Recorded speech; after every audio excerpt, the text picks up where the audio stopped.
Hi dear students, today we are going to study part second of depression in freezing point, and in this lecture we are going to study regarding cryoscopic constant.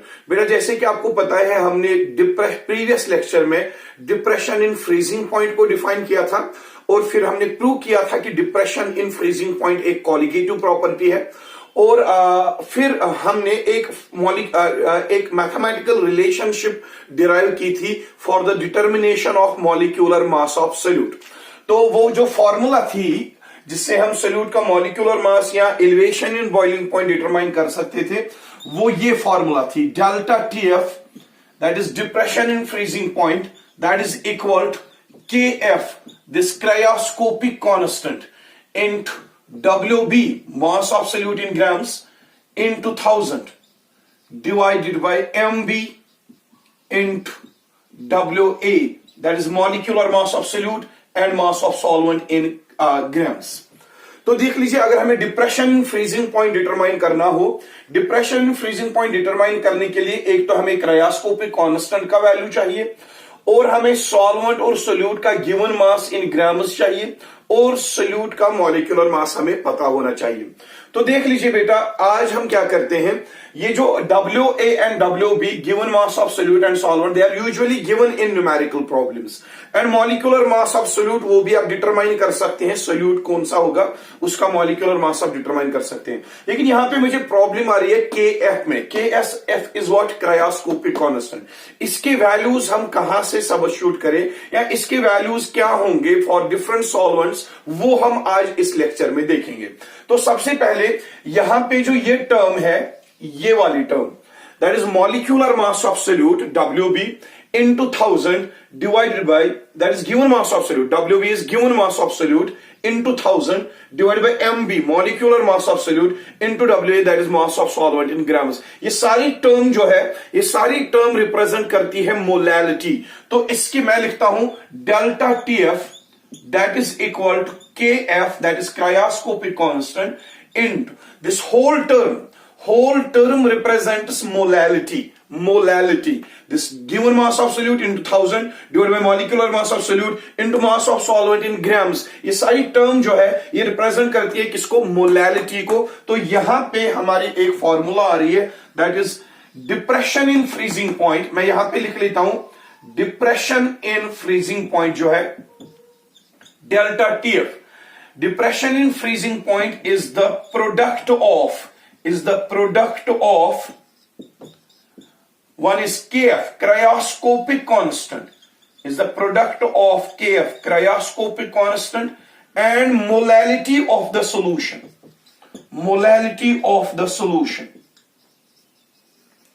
देख लीजिए, ये है depression in freezing point, किसके बराबर आ रहा है, KF into M। तो depression in freezing point को हम और एक डेफिनेशन दे सकते हैं, depression in freezing point is the product of cryoscopic constant and molality of the solution. सबसे पहले मैं आपको एक चीज बताता चलूं, वो सारे स्टूडेंट्स जो ये लेक्चर पहली बार देख रहे हैं उनको मैं रिकमेंड कर रहा हूं कि इस लेक्चर को पढ़ने से पहले वो डिप्रेशन इन फ्रीजिंग पॉइंट वाला लेक्चर पहले पढ़े, फिर उसके बाद ये वाला लेक्चर वो देखें, क्योंकि डायरेक्टली ये लेक्चर आपको समझ नहीं आएगा। So I recommend you type depression in freezing point in your search corner and check the video related depression and freezing point. After that, go for this lecture. Then and only then you can understand this lecture. Here depression and freezing point क्या होता है, depression and freezing point वो चीज है, freezing point decrease होना, एक solution का freezing point decrease होना जब हम उसमें non volatile solute ऐड कर देते हैं, तो वही depression and freezing point किसके बराबर आता है, the product of cryoscopic constant and molality of the solution। तो एक चीज करते हैं बेटा, ये मैं यहां पे हटा देता हूं, ये मैं हटा देता हूं। तो मुझे बेटा यहां पे क्या डिफाइन करना है, बेसिकली क्रायोस्कोपिक कांस्टेंट को डिफाइन करना है या इसको एक्सप्रेस करना है, इसके वैल्यूज हमें देखने हैं। तो मैं एक चीज करता हूं, ये जो M है, M रिप्रेजेंट करता है मोलैलिटी। मैं यहां पे एक चीज लिखता हूं, फॉर वन मोलल सोल्यूशन, वो सोल्यूशन जिसकी मोलैरिटी 1 मोल kg इनवर्स हो, 1 मोल kg इनवर्स, उसी सोल्यूशन को हम कहते हैं 1 मोलर सोल्यूशन। 1 मोलर सोल्यूशन में मोलैलिटी का वैल्यू 1 होता है। What do you mean by that? Molality of the solution is 1. ये वो solution है जिसमें हमने 1 mole solute non volatile solute add किया है in 1 kg of solvent या 1000 grams of solvent। उसी solution को हम कहते हैं 1 molar solution। उसके लिए molality क्या है? 1। या मैं ऐसे लिख सकता हूं, if molality is equal to 1 mole kg inverse, 1 mole kg inverse, उसी सॉल्यूशन को हम कहते हैं 1 मोलर सॉल्यूशन। उसके बदले हम मोलैलिटी खाली 1 लिख लेते हैं। तो आप 1 का वैल्यू यहां पे सब्स्टिट्यूट कर दीजिए, तो डेल्टा टीएफ जो आएगा, delta TF will be equal to K F, M के बदले क्या आएगा 1, that means delta TF will be equal to K F. अब देख लीजिए मैं क्या कह रहा हूं आपको, यहां पे जो एलिवेशन, ये डिप्रेशन इन फ्रीजिंग पॉइंट है delta TF. Depression in freezing point किसके बराबर निकला? क्रायोस्कोपिक कांस्टेंट के बराबर निकला। लेकिन कब ये इसके बराबर निकला? When the molality of the solution is 1। या मैं ऐसे कह सकता हूं, मैं इस क्रायोस्कोपिक कांस्टेंट को डिफाइन कर सकता हूं। Cryoscopic constant represents the depression in freezing point for the solution whose molality is 1। एक डेफिनेशन ये आ रही है। या मैं ऐसे कहूंगा, cryoscopic constant is the depression in freezing point which is observed when 1 mole of solute is dissolved in 1 kg of solvent। या ऐसे भी कह सकते हैं, cryoscopic constant is the depression in freezing point observed when 1 mole of non volatile solute is added to 1000 grams of solvent। तो ये आ गई cryoscopic constant की डेफिनेशन। तो मैं यहां पे लिख सकता हूं, cryoscopic constant is the depression in freezing point, is the depression in freezing point observed. It is the depression in freezing point observed, cryoscopic constant. It is the depression in freezing point observed when the molality of solution is 1 mole per kg। ये बात याद रख लेना, जब भी हम एक non volatile solute add करते हैं एक वोलाटाइल सॉल्वेंट में, उसमें हो जाती है डिप्रेशन इन फ्रीजिंग पॉइंट। लेकिन बेटा अगर हम 1 mole of non volatile solute add करें इन 1 kg ऑफ सॉल्वेंट, उस 1 kg ऑफ सॉल्वेंट में 1 मोल सोल्यूट ऐड करने की वजह से डिप्रेशन इन फ्रीजिंग पॉइंट कितना आएगा? वही depression in freezing point represent करता है बेटा क्रायोस्कोपिक कांस्टेंट। तो एक चीज समझोगे यहां पे आप, ये जो क्रायोस्कोपिक कांस्टेंट है ये रिप्रेजेंट करता है डिप्रेशन इन फ्रीजिंग पॉइंट, कि एक सॉल्वेंट का फ्रीजिंग पॉइंट कितना कम हो रहा है जब उस सॉल्वेंट के 1 kg में हम ऐड कर रहे हैं 1 मोल ऑफ सोल्यूट। ये समझना है बेटा। अब आप देख लीजिए, मैं यहां पे एक चीज करता हूं, ये जो KF है क्रायोस्कोपिक कांस्टेंट, इट रिप्रेजेंट्स कितना डिप्रेशन हो रहा है, कितना डिप्रेशन इन फ्रीजिंग पॉइंट हो रहा है, किसमें? 1 kg ऑफ सॉल्वेंट में, जिसमें हमने ऐड कर दिया है 1 mole of non volatile solute. उस 1 mole of non volatile solute की वजह से कितना डिप्रेशन इन फ्रीजिंग पॉइंट हो रहा है उस सॉल्वेंट का, वही रिप्रेजेंट करता है उसका क्रायोस्कोपिक कांस्टेंट। तो देख लीजिए बेटा अच्छे से, एवरी सॉल्वेंट, ये बात यहां पे नोट कीजिएगा, एवरी सॉल्वेंट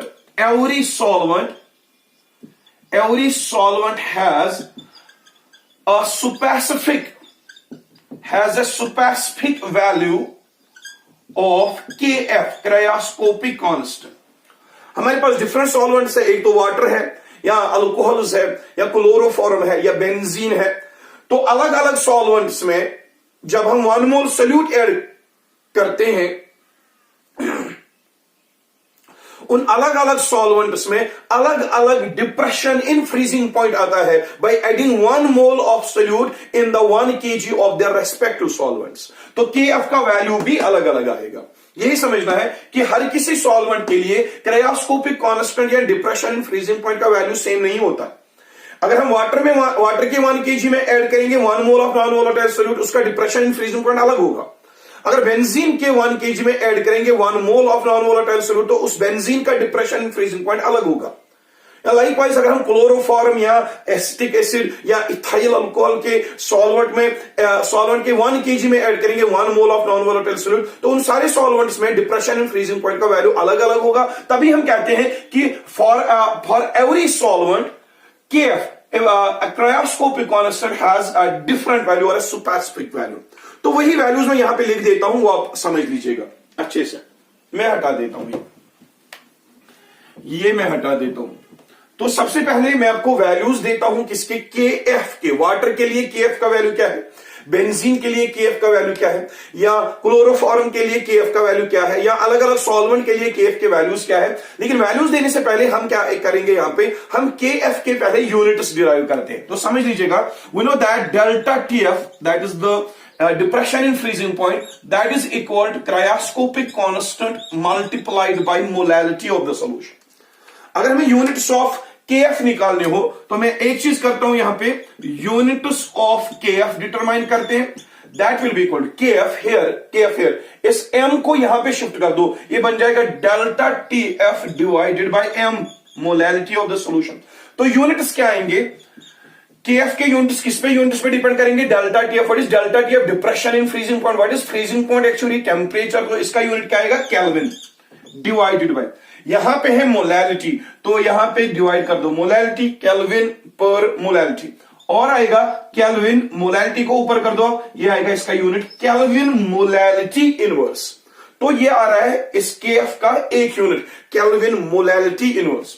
या मैं ऐसे लिख लेता हूं, और दूसरा तरीका लिखने का है, KF के जो यूनिट्स होंगे, units of KF that will be equal to delta TF divided by M। ये जो डेल्टा TF है डिप्रेशन इन फ्रीजिंग पॉइंट है, depression in freezing point represent करता है टेम्परेचर को, तो टेम्परेचर का यूनिट जो है वो ऐसा unit that is kelvin divided bye, ये जो मोलैलिटी है, मोलैलिटी का ओरिजिनल यूनिट क्या है, मोल kg इनवर्स। तो यहां पे आप लिखोगे मोल kg इनवर्स। तो देख लीजिए यूनिट क्या आएगा, केल्विन है तो ये केल्विन आ गया, kg इनवर्स को ऊपर कर दो kg बन जाएगा, एंड मोल को ऊपर कर दो ये बन जाएगा मोल इनवर्स। तो ये आ जाएगा इसका और एक unit, kelvin kg mole inverse. These are the units of cryoscopic constant. ये चीज आप याद रखोगे। तो हटा देते हैं बेटा, ये मैंने अभी कहा था when the molality of solution is 1 at that time depression in freezing point represents KF। लेकिन मैंने पहले ही कहा था अगर हम डिफरेंट सॉल्वेंट्स लेते हैं 1 kg 1 kg 1 kg 1 kg benzene, 1 kg water, 1 kg acetic acid, 1 kg chloroform, उनमें अगर हम डिसॉल्व करते हैं 1 mole of non volatile solute अलग अलग सॉल्वेंट्स के 1 kg में, तो उनका जो डिप्रेशन इन फ्रीजिंग पॉइंट आएगा वो अलग अलग आएगा। इसीलिए मैं कह रहा हूं कि KF का वैल्यू हर किसी सॉल्वेंट के लिए अलग अलग होता है। तो ये वैल्यूज क्या होते हैं वो मैं यहां पे आपको दे देता हूं। तो आप यहां पे सॉल्वेंट लिख लीजिए एक साइड से, दूसरे साइड से लिख लीजिए values of KF, values of KF। एक चीज याद रखना, if we take 1 kg of water, अगर हम 1 kg वाटर लेते हैं बेटा, 1 kg ऑफ वाटर में जब हम 1 mole of non volatile solute add करते हैं, पहले मुझे बताइए वाटर का फ्रीजिंग पॉइंट क्या है, 0 degree Celsius. Zero pure water का जो फ्रीजिंग पॉइंट है वो 0 डिग्री सेल्सियस है। लेकिन इस वाटर के 1 kg में अगर हम 1 मोल सॉल्यूट ऐड करेंगे तो ये 0 डिग्री पे फ्रीज नहीं होगा, उससे कम टेम्परेचर पे फ्रीज होगा। इसका डिप्रेशन इन फ्रीजिंग पॉइंट या डिक्रीजिंग फ्रीजिंग पॉइंट क्या होगा, वही रिप्रेजेंट करता है इसका वैल्यू ऑफ KF। तो देखा गया है जब हम वाटर के 1 kg में 1 मोल ऑफ सॉल्यूट ऐड करते हैं तो इसका जो फ्रीजिंग पॉइंट है वो डिक्रीज होता है बाय 1.86 डिग्री। तो इसका जो KF का वैल्यू आएगा that will B 1.86 kelvin molality inverse. यहां पे ये चीज समझनी है, ये है क्या, अगर हम वाटर में 1 mole of non volatile solute add करते हैं वाटर के 1 kg में, इसका फ्रीजिंग पॉइंट डिक्रीज होता है कितना, बाय 1.86 डिग्री सेल्सियस। तो उतना decrease depression in freezing point आता है 1.8 डिग्री सेल्सियस। यानी कि अगर वाटर का फ्रीजिंग पॉइंट है 0 डिग्री सेल्सियस, लेकिन जब आप इसमें ऐड करते हो नॉन वोलेटाइल सॉल्यूट कितना 1 मोल, तो इसमें जो डिक्रीज हो जाता है फ्रीजिंग पॉइंट वो कितना डिक्रीज होता है बाय 1.86 डिग्री सेल्सियस। तो इस सॉल्यूशन का फ्रीजिंग पॉइंट जब हमने इसमें नॉन वोलेटाइल सॉल्यूट ऐड कर दिया, इस सॉल्यूशन का फ्रीजिंग पॉइंट क्या आएगा, फिर वो आएगा बेटा 0 डिग्री सेल्सियस माइनस कर देंगे आप 1.86, तो आएगा इसका KF। तो यहां पे 0 से ये सब्ट्रैक्ट कर दो, -1.8 डिग्री सेल्सियस पे आपकी जो यहां पे है वाटर की सॉल्यूशन फ्रीज हो जाएगी, जिसमें आपने 1 mole of non volatile solute add कर दिया है। तो ये सॉल्यूशन में वाटर में आप 1 मोल सॉल्यूट ऐड करोगे तो 0 डिग्री पे फ्रीज नहीं होगी, -1.86 डिग्री पे फ्रीज होगी। तो वो चीज समझना है। Likewise if you are taking ethyl alcohol as solvent, ethyl alcohol, ethyl alcohol का आप 1 kg लोगे, इसमें 1 mole of non volatile solute add कर दोगे, तो इसमें देखा गया है कि जो क्रायोस्कोपिक कांस्टेंट का वैल्यू है that is 1.99 kelvin molality inverse. तो इसका मतलब क्या है, इसके 1 kg में, इथाइल अल्कोहल के 1 kg में जब आप ऐड करोगे 1 mole of non volatile solute, तो इसमें डिक्रीज होता होगा freezing point by the value of 1.99 degree Celsius या 1.99 डिग्री केल्विन से इसका फ्रीजिंग पॉइंट डिक्रीज होता होगा जब हम इसमें ऐड करेंगे 1 mole of non volatile solute. Likewise if you take this acetic acid,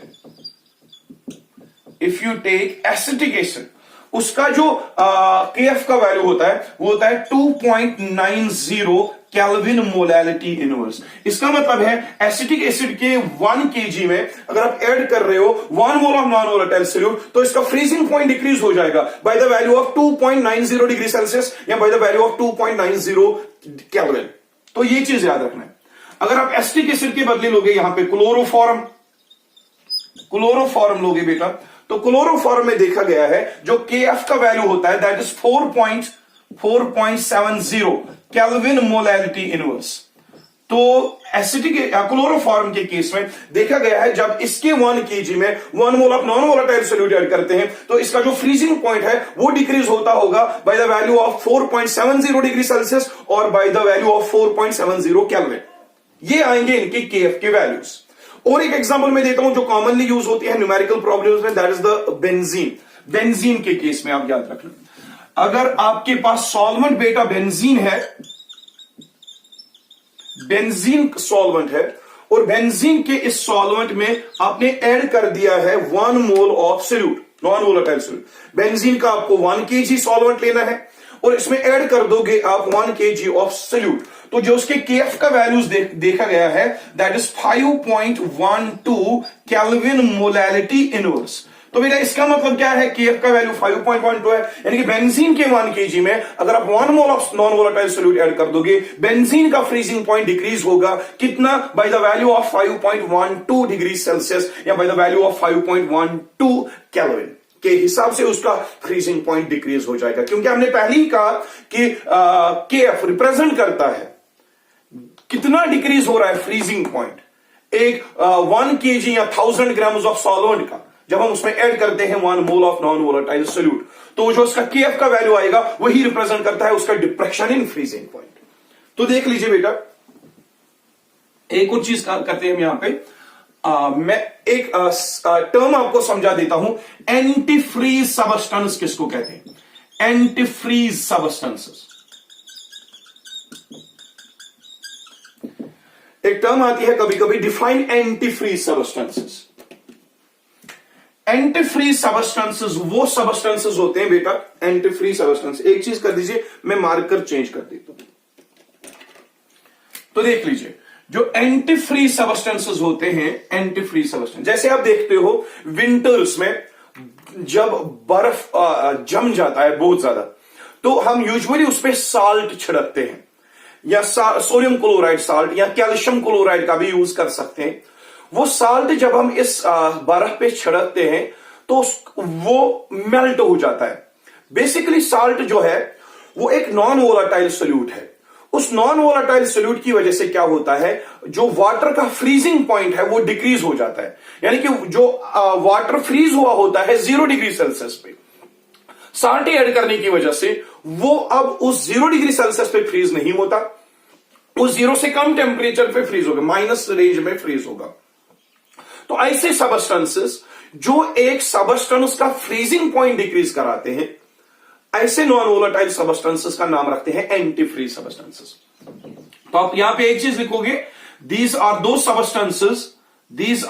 substances which decrease the freezing point of solvent. Antifreeze substances वो सबस्टेंसेस है जो कि सॉल्वेंट का फ्रीजिंग पॉइंट कम करते हैं, यानी कि सॉल्वेंट का जो फ्रीजिंग पॉइंट है उस फ्रीजिंग पॉइंट पे उस सॉल्वेंट को फ्रीज नहीं होने देते, उन्हीं सबस्टेंसेस का नाम रखते हैं एंटीफ्रीज सबस्टेंसेस। तो इसमें कौन आएंगे, एक तो साल्ट NaCl आएगा, सोडियम क्लोराइड आएगा, या कैल्शियम क्लोराइड आएगा। when we sprinkle this salt, sodium chloride or calcium chloride on roads during winters, it prevents the freezing of water. Thus makes it easy for the people to walk on the roads. That means these substances are what? Antifreeze substances. ऐसे ही आप लोगों ने देखा होगा जो गाड़ियां diesel पे चलती है, तो पहले क्या होता था, पहले जमाने में होता था जो गाड़ियां जिनमें डीजल का यूज होता है, वो विंटर्स में उनका जो फ्यूल है वो फ्रीज होता था। डीजल जो है उसका फ्रीजिंग पॉइंट पेट्रोल से बहुत ज्यादा है, तो वो जल्दी फ्रीज हो जाता था। तो फ्रीज होने की वजह से क्या होता था बेटा, फ्रीज होने की वजह से वो गाड़ियां फिर सुबह जब हम गाड़ियां स्टार्ट करते थे डीजल की गाड़ियां, तो वो आसानी से स्टार्ट नहीं होती थी। तो इसकी वजह से एक substance that is ethylene glycol एक सबस्टेंस है जिसको हम डीजल के साथ मिक्स कर देते हैं, इथाइलिन ग्लाइकॉल। इसका ये फॉर्मूला है that is CH2 single bond CH2 OH and here it is OH. This is ethylene glycol. Ethylene glycol वो सबस्टेंस है जो हम डीजल के साथ मिक्स करते हैं during the winters so as to prevent the freezing of the diesel. या car radiators जो होते हैं, कार रेडिएटर्स में इथाइलिन ग्लाइकॉल का यूज होता है सो दैट उन गाड़ियों में डीजल की फ्रीजिंग ना हो जाए। तो इसलिए इस इथाइलिन ग्लाइकॉल को भी हम एंटीफ्रीज सबस्टेंस मानते हैं। लेकिन कहां पे यूज होता है, कार रेडिएटर्स में यूज होता है, स्पेशली उन गाड़ियों में जो कि डीजल पे चलती है, क्योंकि डीजल की ज्यादा जल्दी फ्रीजिंग हो जाती है as compare to petrol. So as to prevent the freezing of the diesel which is a liquid, we add ethylene glycol. Ethylene glycol उसका freezing point कम करवाता है और उसी freezing point का नाम रखते हैं हम उसी ethylene glycol का नाम रखते हैं हम क्या, antifreeze substances. तो देख लीजिए बेटा और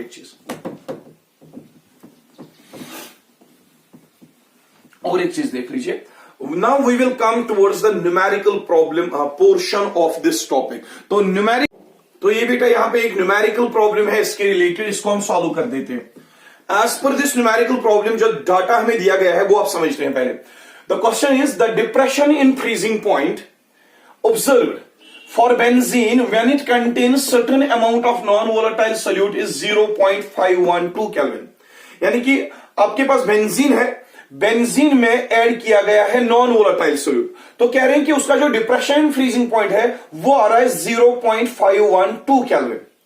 तो अब इसके साथ क्या कह रहा है, calculate the molality of the solution. आप ये सॉल्यूशन की मोलैलिटी डिटरमाइन कर दीजिए। फिर से समझिएगा क्वेश्चन, हमारे पास बेंजीन है, बेंजीन एक सॉल्वेंट है, तो बेंजीन में हमने ऐड कर दिया है non volatile solute when the depression and freezing point उसकी वजह से होती है 0.512 केल्विन। यानी कि ये कह रहा है आपके पास बेंजीन है, बेंजीन में आपने नॉन वोलेटाइल सॉल्यूट ऐड कर दिया, तो नॉन वोलेटाइल सॉल्यूट ऐड करने की वजह से बेंजीन का जो फ्रीजिंग पॉइंट है वो डिक्रीज हो रहा है। कितना डिक्रीज हो रहा है, 0.512 केल्विन। अब साथ में ही बता रहा है जब इसका freezing point decrease was by the value of 0.512 kelvin, आप इस सॉल्यूशन की मोलैरिटी डिटरमाइन कर दीजिए, मोलैलिटी। तो हमें एक चीज पता है, हम इसको सॉल्व कर देते हैं बेटा। हमें एक चीज पता है, जो डेल्टा टीएफ है, depression in freezing point, depression in freezing point वो किसके बराबर होता है, KF इंटू एम। तो हमें पूछ क्या रहा है, calculate the molality of the solution. तो मोलैलिटी डिटरमाइन कर देते हैं। मोलैलिटी किसके बराबर आएगा, KF को यहां शिफ्ट कर दो, it will be delta TF divided bye KF। अब एक चीज समझिए, डेल्टा TF कितना दिया गया है यहां पे, the depression in freezing point delta TF that is given as 0.512 kelvin divided by, अब डिवाइड क्या करना है बेटा, KF। KF किसके लिए डिवाइड करना है, किसका KF, बेंजीन का। सॉल्वेंट कौन सा है, benzene. And you know that for benzene मैंने अभी बोला था, जब हमने अभी KF के वैल्यूज जब हम डिस्कस कर रहे थे उसमें हमने बोला था फॉर बेंजीन जो KF का वैल्यू होता है, KF is equal 5.12 kelvin molality inverse. जो बेंजीन होता है, बेंजीन के 1 kg में जब हम 1 मोल ऑफ सोल्यूट डिसॉल्व करते हैं तो इसका जो डिप्रेशन इन फ्रीजिंग पॉइंट आता है वही रिप्रेजेंट करता है इसका केएफ। वो कितना आता है 5.12 केल्विन मोलैलिटी इनवर्स। तो यहां पे केएफ के बदले लिख लीजिए आप 5.12 केल्विन मोलैलिटी इनवर्स। ये केल्विन केल्विन जाएगा तो 0.512 डिवाइडेड बाय 5.12 ये कैलकुलेट कीजिएगा, ये 0.1 आ जाएगा। मोलैलिटी इनवर्स को ऊपर कर दो, ये बन जाएगा 0.1 m। तो इस सॉल्यूशन की जो मोलैलिटी है, इस सॉल्यूशन की मोलैलिटी कितनी आ रही है 0.1 m, या मैं इसका कह रहा हूं कि कहूंगा यहां पे मोलैलिटी आ रही है 0.1 मोल kg inverse, and that is the answer for this question. We are coming with another numerical problem. Don't go anywhere. तो देख लीजिए बेटा, और एक न्यूमेरिकल प्रॉब्लम है यहां पे। पहले हम इस न्यूमेरिकल प्रॉब्लम को समझते हैं, ये है क्या। The numerical problem says the depression in freezing point for water is 4 degree, यानी कि वाटर में डिप्रेशन इन फ्रीजिंग पॉइंट हो रहा है कितना, by the value of 4 degree, यानी कि वाटर का फ्रीजिंग पॉइंट डिक्रीज हो रहा है। कितना डिक्रीज हो रहा है 4 डिग्रीज हो रहा है। वेन, कब डिक्रीज हो रहा है, when 20 grams of solute are added to 100 grams of water. जब हमने वाटर के 100 ग्राम्स में 20 ग्राम सोल्यूट ऐड कर दिया तो उस 20 ग्राम सोल्यूट ऐड करने की वजह से वाटर के 100 ग्राम्स में डिप्रेशन इन फ्रीजिंग पॉइंट आ रहा है कितना 4 डिग्री सेल्सियस। अब क्या पूछ रहा है, calculate the molecular mass of solute. आप इस सोल्यूट का मॉलिक्यूलर मास डिटरमाइन कर दीजिए। फिर से समझिएगा क्वेश्चन बेटा। 20 ग्राम्स ऑफ सोल्यूट ऐड कर दिया गया है 100 ग्राम्स ऑफ वाटर को, ठीक है। तो 20 ग्राम्स ऑफ सोल्यूट 100 ग्राम्स को वाटर ऐड करने से वाटर का जो फ्रीजिंग पॉइंट उसका वो डिक्रीज हो रहा है bye the value of 4 degree, ठीक। तो पूछ रहा है आपने जो 20 ग्राम्स ऑफ सोल्यूट ऐड कर दिया उसका आप मॉलिक्यूलर मास डिटरमाइन कर दीजिए उस सोल्यूट का। तो molecular mass of solute determine करने के लिए एक फॉर्मूला हमारे पास है mb is equal to kf, जो हमने प्रीवियस लेक्चर में ऑलरेडी डिराइव की है बेटा।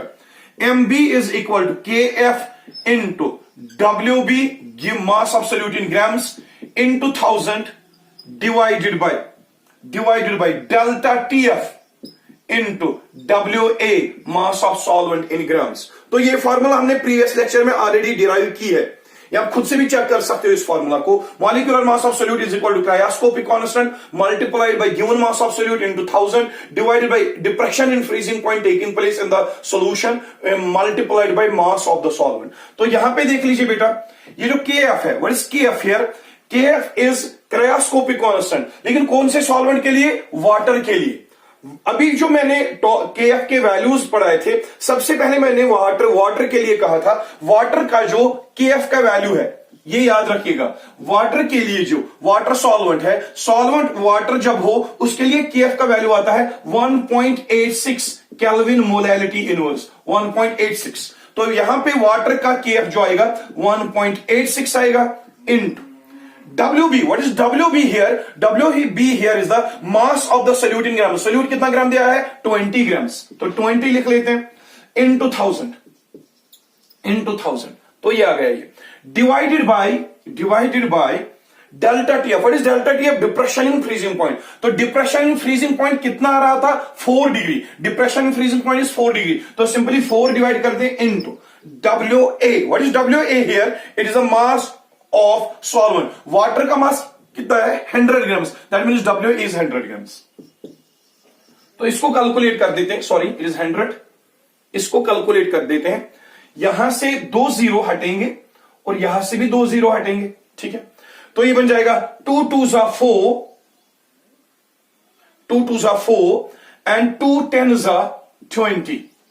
तो वैल्यू क्या आएगा बेटा, MB will be equal to, ये यहां पे है 1.86 into 10 into 10 that is 100, 10 into 10 वो 100 आएगा, डिवाइडेड बाय 2। तो बेटा एक से समझिए, यहां पे ये जो 1.86 है it is almost close to 2, ये और ये कैंसिल हो जाएगा, that means this MB will come out to be 100, that means molecular mass of solute that will come out to be 100। फिर से देख लीजिए बेटा, KF फॉर वाटर इज 1.86, तो WB यहां पे था 20 ग्राम्स, 1000 हमने मल्टीप्लाई कर दिया है हम पे। Delta TF is the depression in freezing point, वो 4 डिग्री आ रहा था। And WA is the mass of solute in gram, mass of solvent in grams, वो आएगा 100। यहां पे मैंने 100 लिख दिया। तो यहां से 2 0 हटा दिए, यहां से 2 0 हटा दिए, तो ये आएगा 2 2 4, 2 10 20। तो यहां पे क्या हो जाएगा 10 into 10 that is 100 divide by आएगा 2, यहां पे 2 आएगा और 1.86 यहां पे मल्टीप्लाई कर दिया। 1.86 इट इज ऑलमोस्ट इक्वल, इसको राउंडिंग ऑफ करके 2 के बराबर मान सकते हैं। तो ये और ये जाएगा और यहां पे m भी किसके बराबर निकला, 100 के बराबर निकला, ये आएगा इसका आंसर। तो इसके साथ आपकी जो कॉलिगेटिव प्रॉपर्टी थी third, depression in freezing point, and from that depression in freezing point we have defined cryoscopic constant, and from that cryoscopic constant we have here calculated the molecular mass of solute. इसके साथ ही आपका जो third colligative property वाला lecture है वो complete हो जाता है। तो रही बात अब नेक्स्ट लेक्चर की, नेक्स्ट लेक्चर में हम fourth colligative property osmotic pressure के रिलेटेड लेक्चर अपलोड करेंगे। Till that you have to note these things down, और जहां पे भी आपको कोई प्रॉब्लम लगे तो आप टेक्स्ट कर सकते हैं। खुदा हाफिज।